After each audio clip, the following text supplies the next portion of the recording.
Install natin 'tong OEM na remote, BMW design, ayan. Testing muna natin 'tong luma niya. Unlock pala, lock,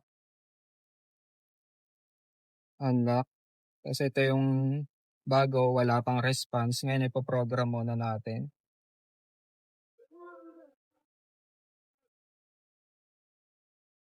Start.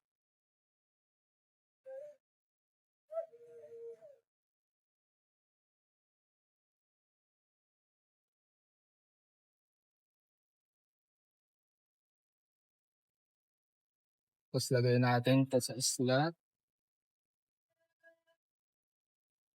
Okay.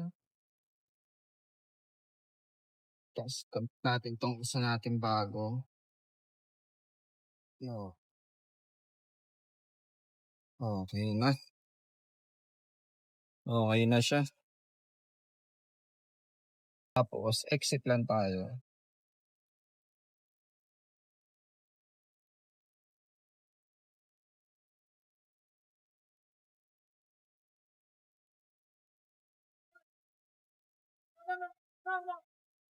Tapos testing natin.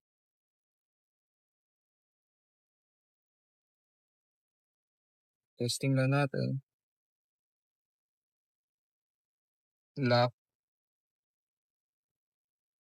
unlock. Tapos ito yung bago natin. Unlock, lock, unlock, lock.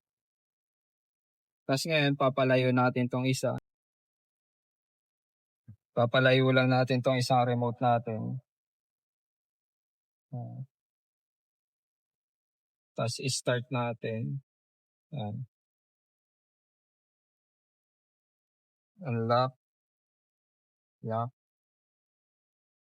Tapos start natin.